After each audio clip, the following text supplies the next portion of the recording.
sistemática de propéutica 1 con un síndrome en el que se aplican cosas que se aprendieron o se describieron en la semiología cardiovascular.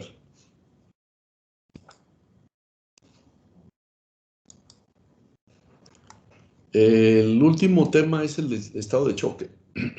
Vimos hipertensión arterial, insuficiencia cardíaca, síndromes coronarios y ahora estado de choque.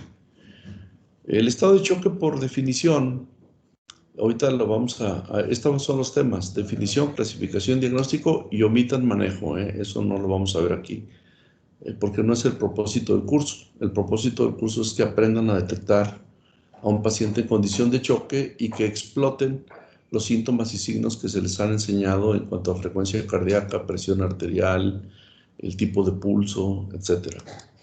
Bueno, por definición, el estado de choque es un estado de perfusión tisular insuficiente, aquí lo pongo con letras remarcadas, en el que al menos que se revierta la causa, va a provocar una disfunción orgánica progresiva, lesión y muerte celular. La mayor parte de las veces el problema del choque se identifica, pero la causa no se puede detener. Por ejemplo, una hemorragia interna. Una hemorragia externa sí se puede detener, pero una hemorragia interna es difícil ubicarla y luego provocar su control. Por lo tanto, el tiempo que se tarde la persona que atienda a un paciente con choque va a hacer que aparezcan lesiones en órganos, como por ejemplo los que más sufren por la perfusión tisular deficiente son el encéfalo, el propio corazón, el riñón y el hígado. Si nosotros sumamos que por cada órgano que se agrega a la lista de los órganos dañados por la perfusión insuficiente, se otorga un 15% por cada órgano sumado. Aquí nomás les puse los principales. Suponiendo que hacemos una suma, pues aquí tiene un 80%, un 60%, perdón, de probabilidad de muerte. Entonces, de por sí la tasa de mortalidad en un paciente con estado de choque supera en la mayor parte de los casos, sobre todo cuando falla la bomba cardíaca, un 50% superior de mortalidad. Entonces, si ustedes se fijan, pues estamos hablando de una enfermedad que hay que saber identificar a tiempo, o un síndrome que hay que saber identificar oportunamente para poder atacar la causa y controlarlo. Para que exista una adecuada perfusión de los tejidos con transporte de oxígeno y aporte de nutrientes, se necesita que funcionen correctamente estos tres componentes. En primer término, la función de bomba que produce el corazón. Aquí es donde entra la semiología cardiovascular. En segundo término, que el lecho vascular esté sano. Ahorita explicamos en qué consiste que el lecho vascular se afecte. Y en tercer término, que la cantidad de volumen sanguíneo que circula sea la normal.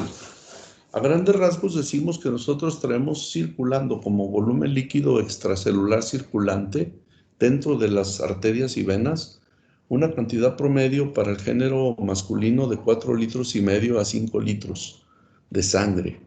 Entonces, si yo tengo cualquier enfermedad que provoque una contracción del volumen sanguíneo, porque se pierde volumen a través de una hemorragia, una deshidratación, vómitos o diarrea, etcétera, pues voy a provocar alteración del contenido.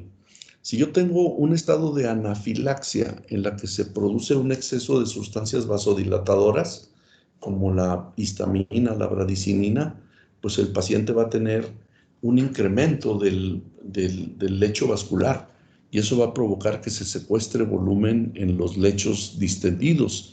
Y aunque la cantidad de volumen sanguíneo sea normal y el corazón funcione normal, aquí el defecto está en el incremento anormal del continente.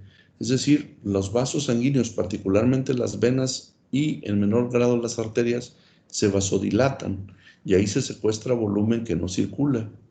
Y por último, en la forma de choque que quizás sea todavía más grave, que es cuando falla el corazón, como por ejemplo por infarto agudo del miocardio o por una pericarditis.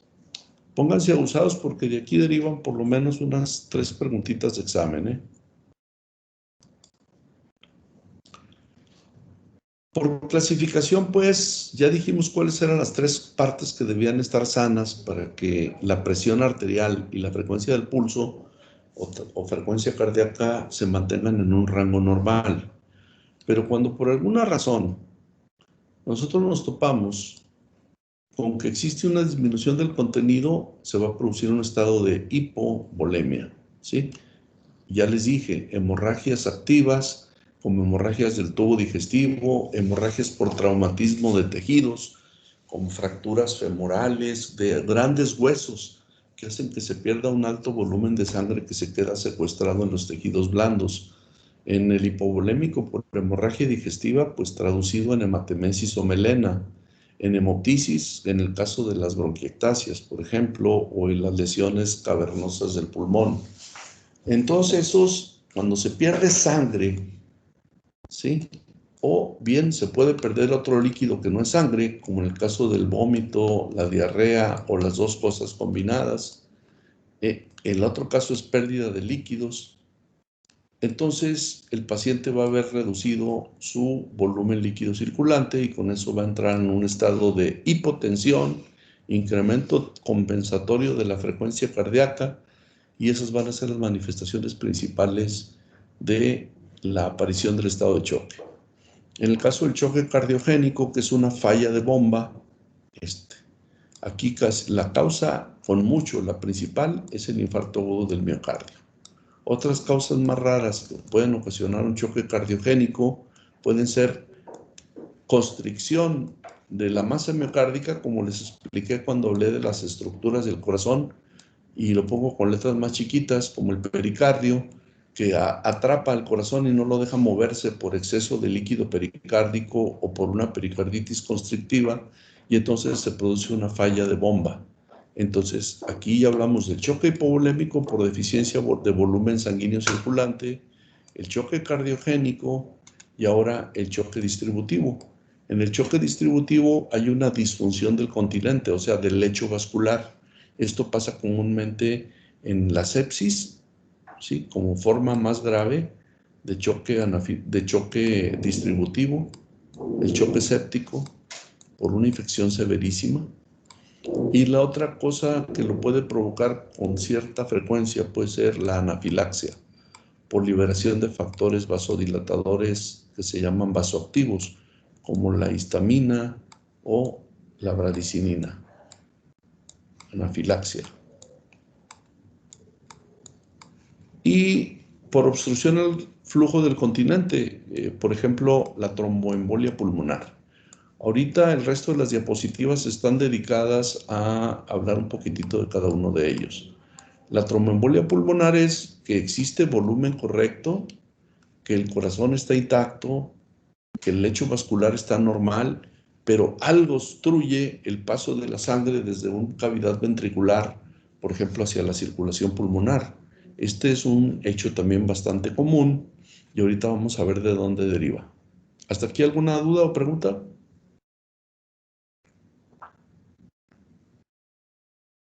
Todo bien, doctor.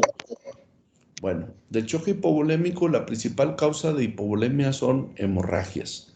Y las hemorragias pueden ser visibles en su punto de origen, como en el caso de las fracturas, el politraumatismo, la hemoptisis, la hematemesis, la melena. Ahí se ve la pérdida sanguínea y el volumen que se pierde. Y con eso pues se va a ver traducido al perderse volumen en una disminución de la presión arterial y un incremento por función compensadora de la frecuencia cardíaca. Dijimos que la frecuencia cardíaca normal es de 60 a 100 latidos por minuto en la mayor parte de las personas, pero que cuando una persona entra en una situación de hipovolemia, pues se baja la frecuencia cardíaca y la frecuencia cardíaca se puede ir por arriba de 100 por minuto.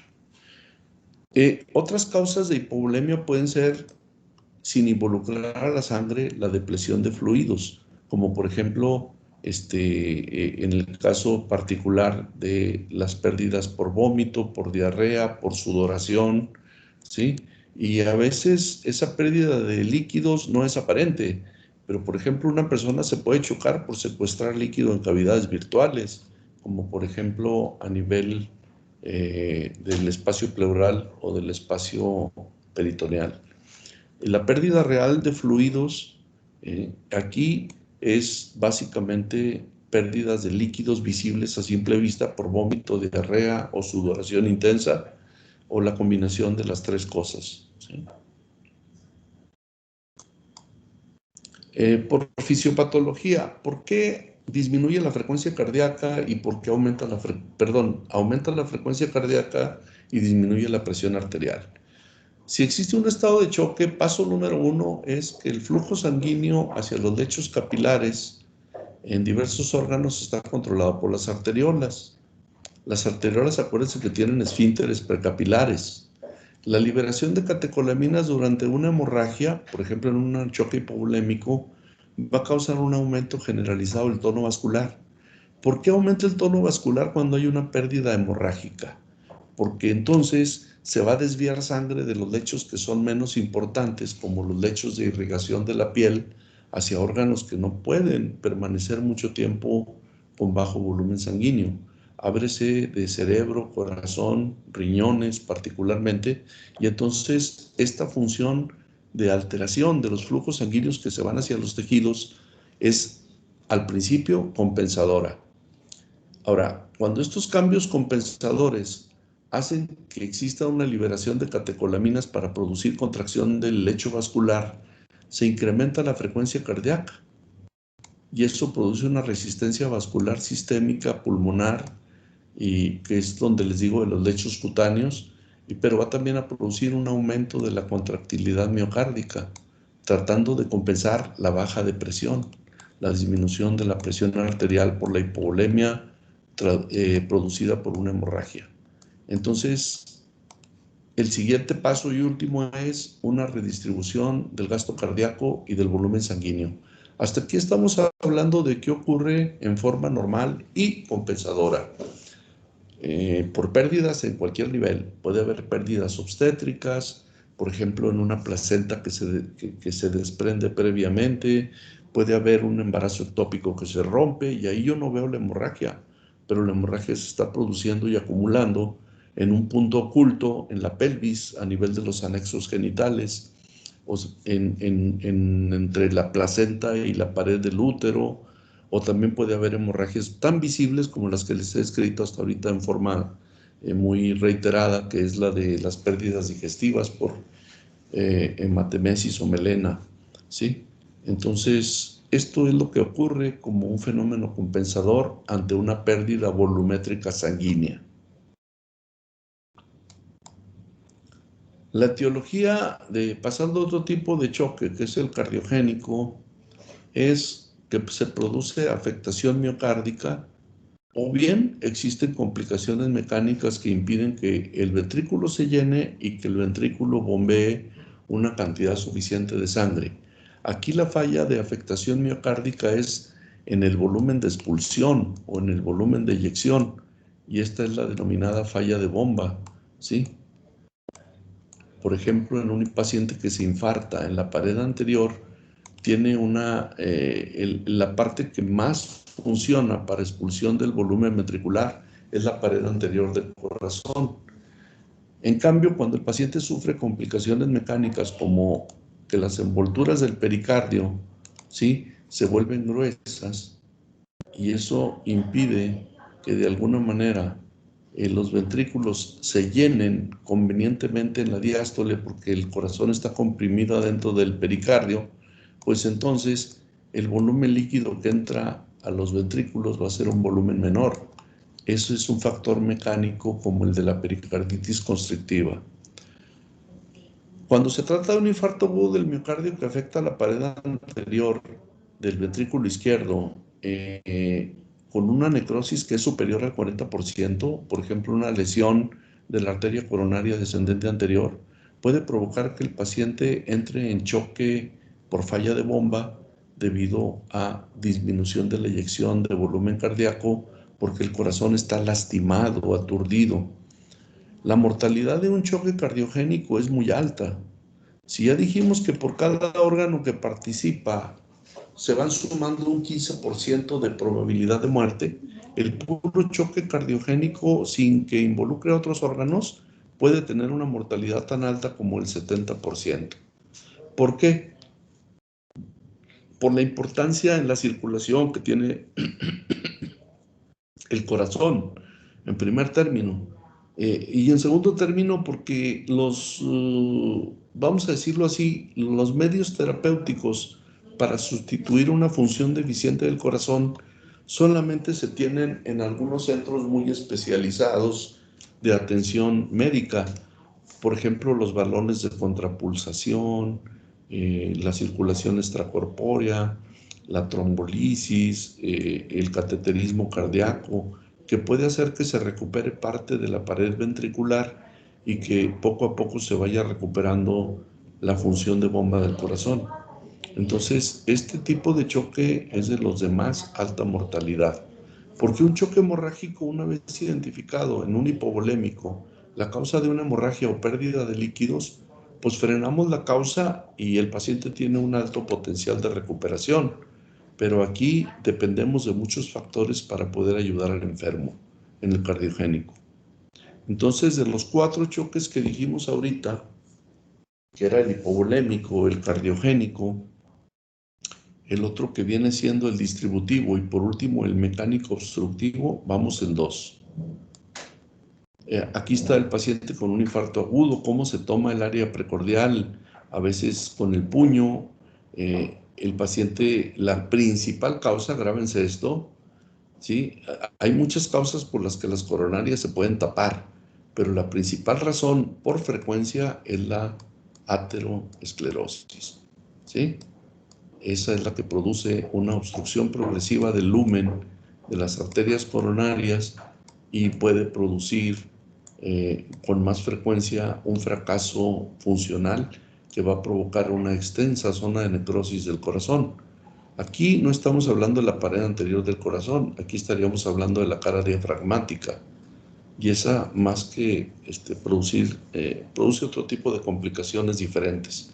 Pero pues la puse como ejemplificación de lo que puede pasar con una obstrucción coronaria, que es la muerte de una cantidad variable de tejido miocárdico. El paciente que sufre choque por infarto agudo del miocardio, que va a producir al final de cuentas una falla de bomba, ¿sí? Se sospecha cuando el paciente se presenta con el cuadro clínico clásico. A ver, dijimos que para diagnóstico del infarto se necesitaban los datos clínicos de una triada, ¿sí? Que viene siendo el dolor típico que caracteriza el infarto agudo del miocardio. Ese dolor típico viene siendo el dolor torácico, con características de isquémico debido a factores de riesgo que se consideran como aterosclerosis, obesidad, sedentarismo, dislipidemia, tabaquismo, etc. Y el género masculino a cualquier edad y la mujer, no, en la mujer hay ciertas edades en donde el problema es mayor. El problema es que una vez que se produce ese criterio clínico, que dijimos que el dolor casi siempre estaba presente para diagnosticar un infarto, sigue el criterio eléctrico, que son los cambios electrocardiográficos, ¿sí? Aquí van 2 criterios.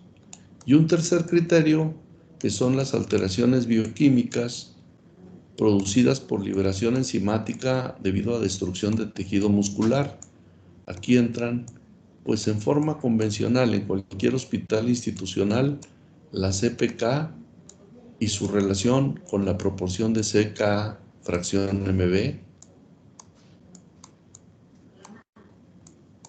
o bien la destrucción de tejido miocárdico, que se ve traducida en otras 2 enzimas que son más específicas y que se elevan más temprano, como la troponina y la mioglobina.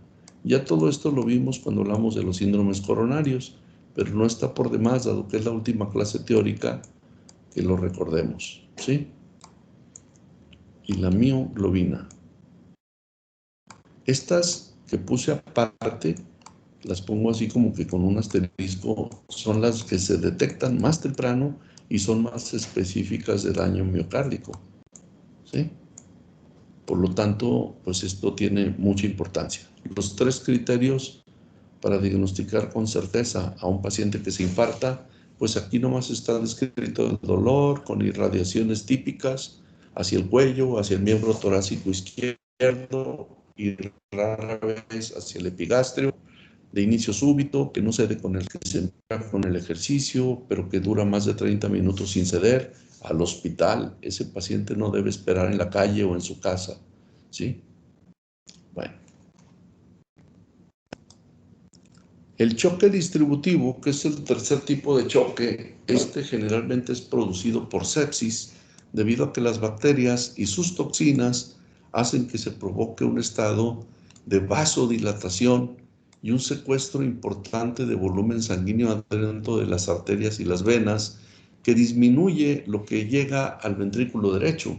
Entonces un ventrículo derecho se queda, vamos a decirlo literalmente, aunque no realmente, seco, ¿sí? O sea, con un menor volumen, porque gran parte del volumen se queda rezagado en el lecho vascular. En cualquiera de estos, ese es el mismo mecanismo. El choque séptico, el choque anafiláctico por histamina bradicilina, en el que se produce vasodilatación como efecto de estas dos sustancias. El choque neurogénico, que es el que puede ser producido por un dolor agudísimo, ¿sí? Por ejemplo, en politraumatismo, en intoxicaciones por fármacos y por causas endócrinas que realmente son muy raras, como la insuficiencia suprarrenal aguda, en la que el paciente va a tener un descenso de la concentración del sodio por pobre producción de mineralocorticoides, y el sodio se ve disminuido, y al disminuir el sodio disminuye el volumen sanguíneo, ¿sí? Y al disminuir el volumen sanguíneo disminuye la presión arterial, ¿sí? Y todo esto pues es producido a veces por una disfunción endocrina.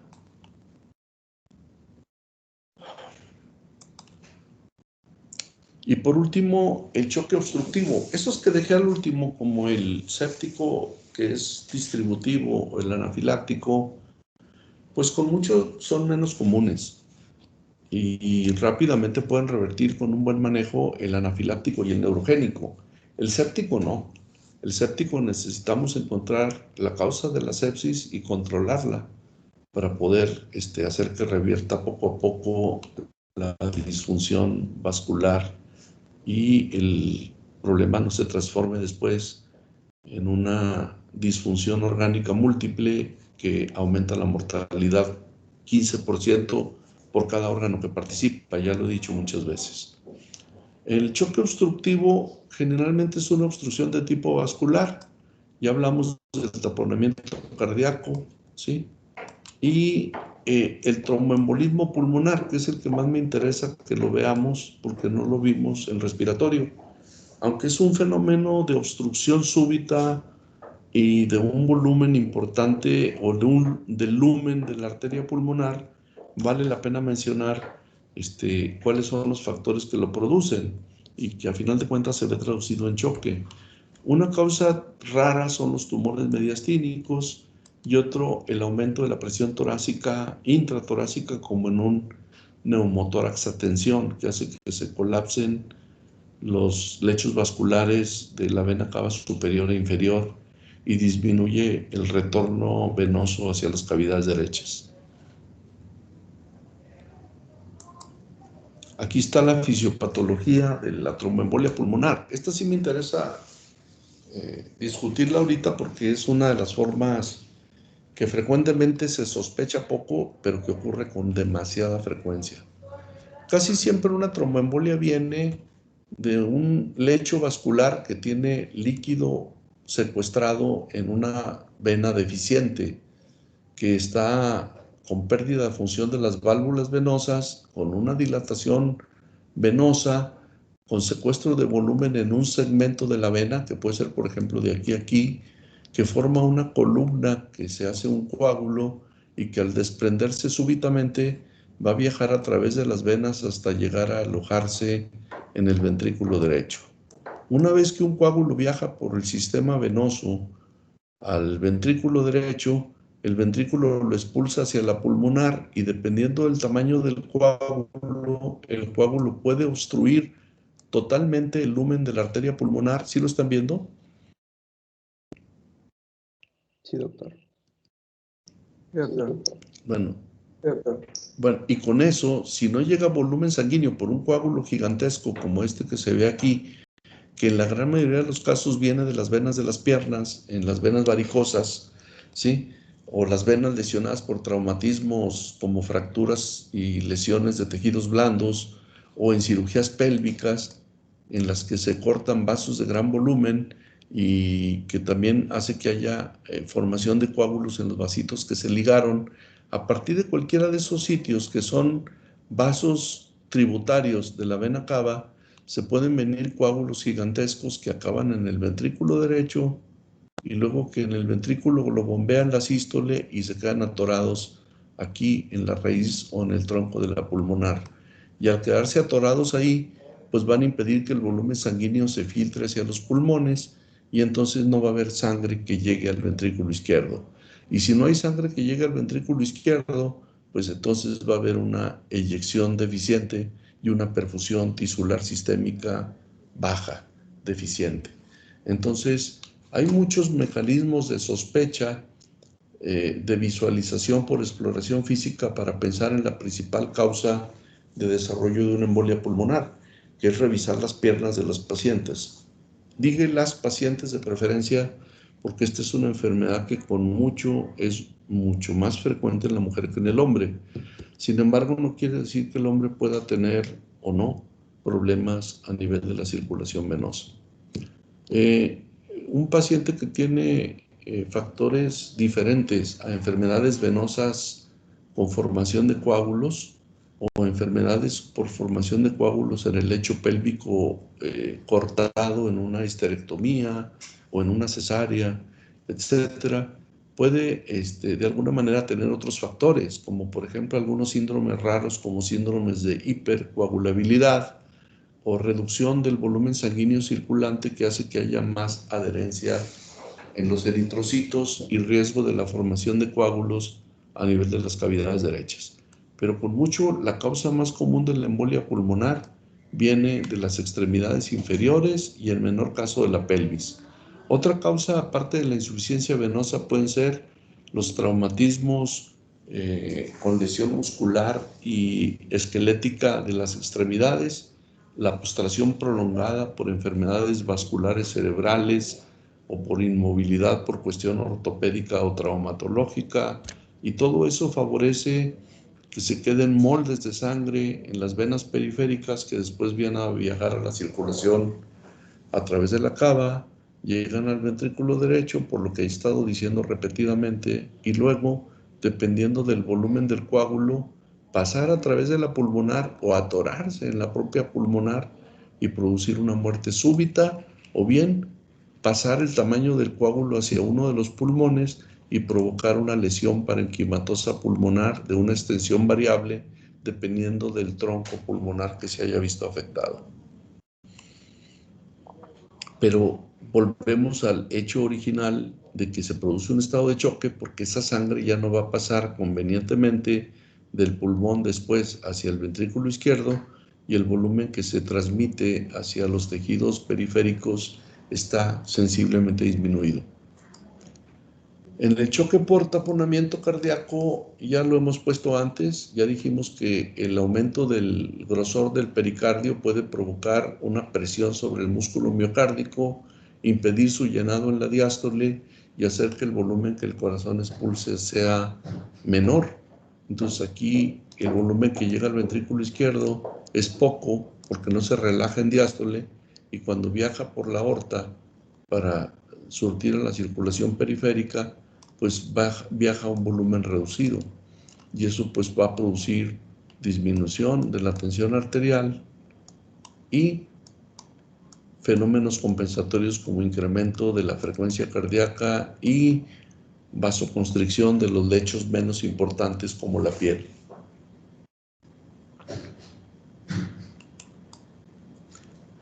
¿Cómo se hace pues el diagnóstico de choque? pues este es nuestro motivo, ¿no? Yo cuando empezó el curso les decía, aprender a hacer una historia clínica, ¿sí?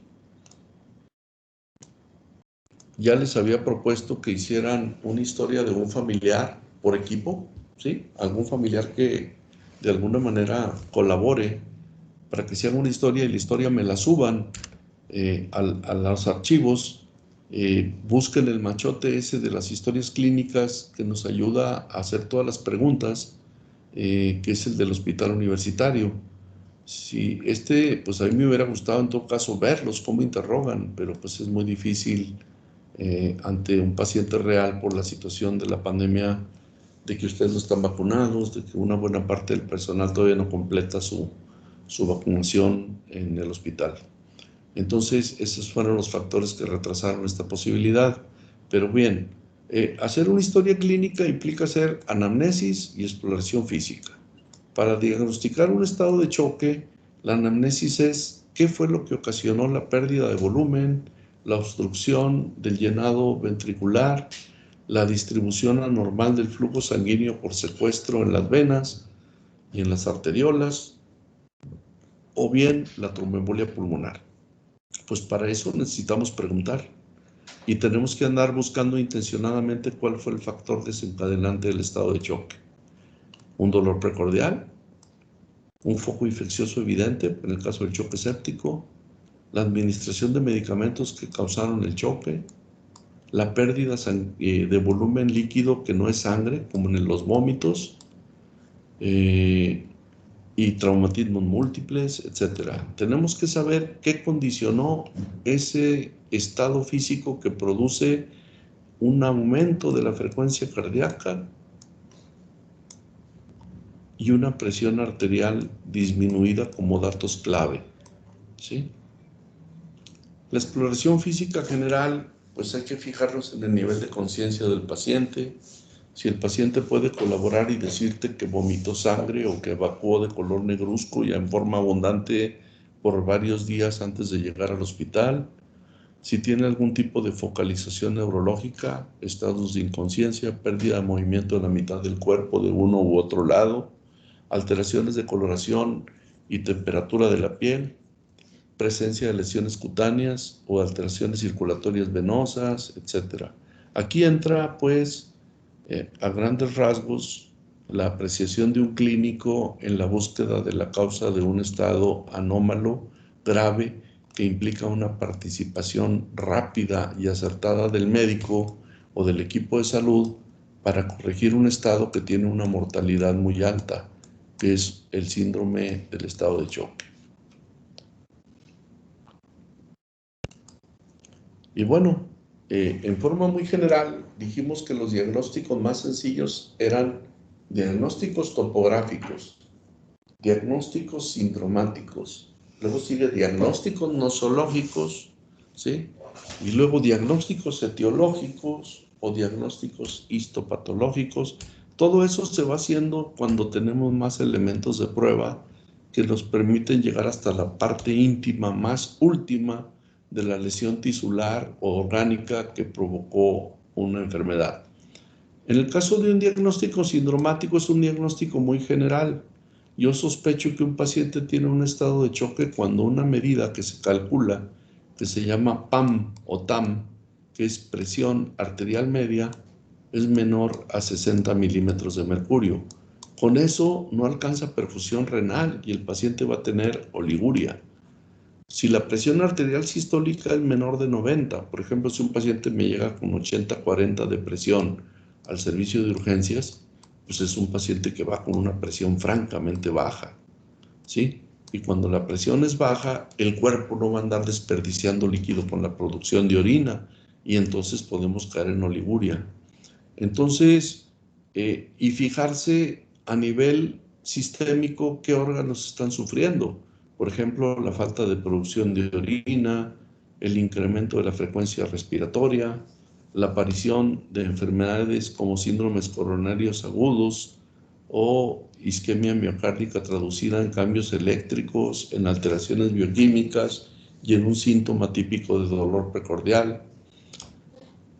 Trastornos del sistema nervioso central que producen disminución de la conciencia, estado de confusión y coma debido a la disminución de la perfusión del cerebro, que les dije que era uno de los órganos que primero sufrían por el descenso de la presión arterial o la frecuencia del pulso. En este caso es por la presión arterial. Y alteraciones de la cascada de la coagulación que pueden producir desde hemorragias, en el caso de pérdida de la coagulación, hasta formación anómala de coágulos en los que tienen estados protrombóticos, los dos extremos, el que sangra de más o el que forma coágulos con facilidad. Y los resultados de una mala perfusión de los tejidos vienen siendo piel fría y húmeda, presencia de livideces, que son como el aspecto de los cadáveres, ¿no? O sea, partes así como parches de color más claro en la piel, donde se desvió flujo por vasoconstricción hacia órganos más sensibles a la falta de sangre circulante, un llenado capilar lento y estados de acidosis metabólica por hipoperfusión a los tejidos, que entonces empiezan a funcionar sin oxígeno en un estado compensatorio, que es la acidosis láctica. Y entonces el paciente va a tener una acidosis metabólica con una complicación. Entonces, creo que esta es la última diapositiva.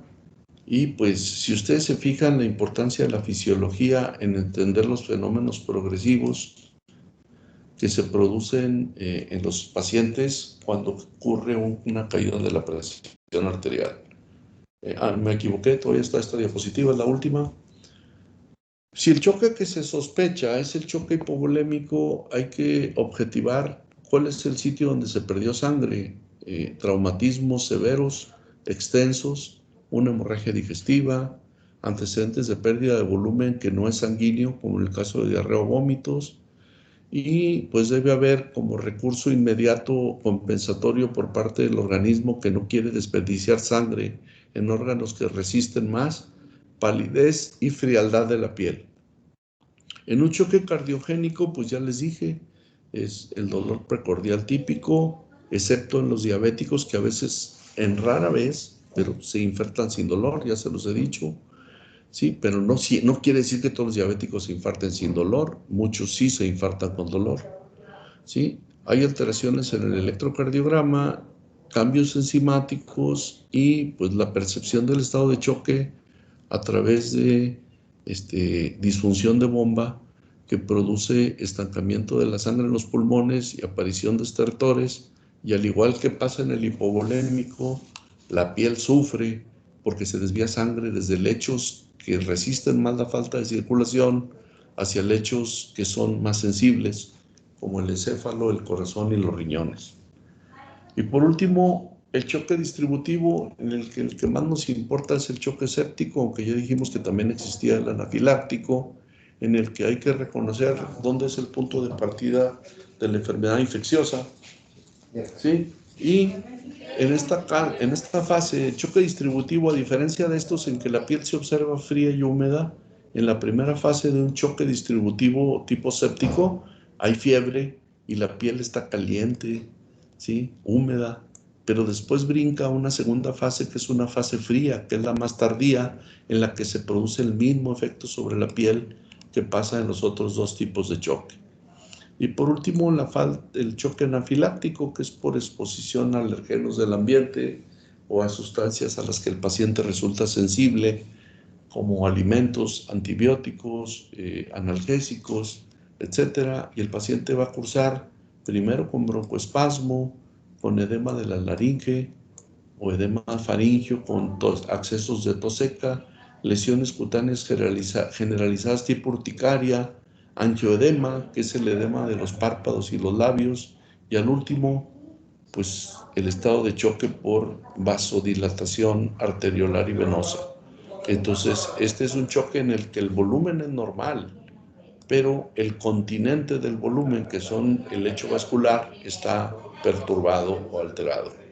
Y pues bueno, ahí nada más faltó enfatizar el choque denominado obstructivo, el que más me interesa que se aprendan es la tromboembolia pulmonar, que aquí en el examen físico debemos enfatizar si el paciente tuvo una cirugía reciente, si sufrió una fractura de cadera y ha estado inmóvil por días y se forman coágulos en esa zona de la pelvis que pueden hacer un viaje a través del lecho vascular y tapar la arteria pulmonar, aunque ya dijimos que con mucho la principal razón que produce tromboembolia pulmonar es básicamente el problema de la insuficiencia venosa periférica o varices con moldes o coágulos sanguíneos que viajan en un esfuerzo físico. Pues ahora sí, esta es la última diapositiva que me toca presentarles. Nos ponemos de acuerdo, nomás reitero, porque no haya ya ninguna duda, se les va a pasar oportunamente que se conecten a una liga para que contesten el examen del viernes, que va a tener inicio a las 9, duración de 45 minutos, son 30 preguntas de cardiovascular, y voy a hacer el promedio sumativo. Le pasé a Estefanía el día que estuvo aquí conmigo la lista de las calificaciones del examen de neumo, de la semiología del aparato respiratorio, y pues ya este es el último examen. Y ya nos ponemos de acuerdo luego para la fecha de la práctica. ¿Pregunta, dudas o comentarios? Exprésense. ¿Qué les pareció lo que vimos de curso con esta nueva normalidad de que dependemos mucho de los aparatos de tecnificación, de las redes de comunicación vía electrónica, de la ausencia del contacto físico en el día a día, pero de la percepción de las emociones, de tantas cosas que ahora uno aprecia? Era la forma en la que lo vivíamos todos los días, y ahorita pues ustedes se dieron cuenta que el día de la práctica pues nos tratamos por primera vez, y por así decirlo, a mí me llamó mucho la atención que era la primera vez que se veían entre ustedes como compañeros de grupo también, ¿sí? En algunos casos. Entonces, pues no sé, tenemos unos cuantos minutitos, si tienen que expresar alguna opinión, incluso sin que esto tenga repercusión en sus calificaciones, pues algún tipo de inconformidad con el curso, pues también lo pueden hacer.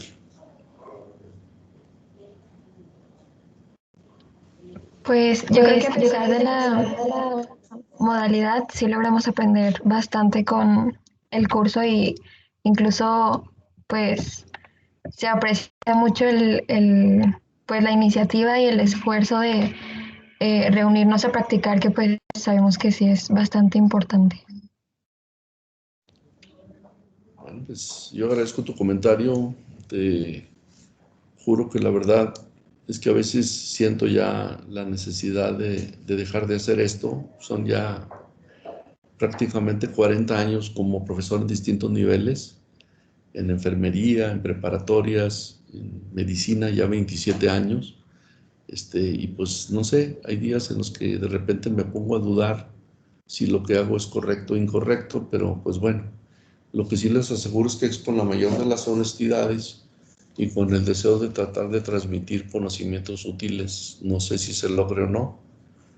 Hay quien de la gente cercana me critica el hecho de que les dé todo, en este caso a través de las presentaciones, pero pues bueno, pues es el estilo que adoptamos para tratar de, no, fíjense, quiero aclarar muy bien, no de cumplir un programa, sino de abarcar toda la temática y tratar de dejar sembradita la inquietud de que ustedes acrecienten lo que lograron, espero, desde una visión, aprender con lo que les traté de transmitir aquí, ¿sí? Bueno, todavía falta el dichoso examen y pues no es una despedida. Espero que nos veamos en una práctica y que pues con toda confianza externen las cosas que ustedes crean que se pueden hacer mejor. A mí, a pesar del tiempo que me limita a estar aquí en la Secretaría Académica y toda una serie de cosas que tengo que ponerme a hacer, frecuentemente trato de enriquecer día a día las diapositivas que les pongo y trato de darles conceptos que van más allá de la pura propedéutica. Yo desde que empezó el curso les dije que enfatizaba mucho aspectos de orden fisiopatológico. Entender el porqué de un síntoma, entender el porqué de un signo. ¿Sí? Perdón, ¿ibas a decir algo, Paula? No, doctor, que no se fuera porque todavía nos queda un semestre con usted. Y No. sí está muy Sí, padre la clase. si no pasa algo así tan dramático como lo que me pasó en el semestre anterior con los otros compañeros, que ahí sí la vi cerca y dije yo que a lo mejor ni se alcanzaba, pero no. No, yo todavía otro semestre seguramente sí estoy aquí, ¿sí? Y si es del gusto de ustedes permanecer en este grupo, pues bueno, por aquí le seguimos, ¿sí? Pero igual, no es despedida, ¿eh? Todavía nos falta vernos. Sí, doctor. Muchas Hecho, gracias, pues, doctor, por todo. ándale, que estén muy bien Muchas y gracias, doctor. el viernes yo me conecto para estar al pendiente del examen, ¿sí? De hecho. Sí, doctor, gracias. Sí, doctor. Muchas Gracias, gracias. doctor. Hasta luego. Muchas gracias, doctor. doctor. Hasta luego.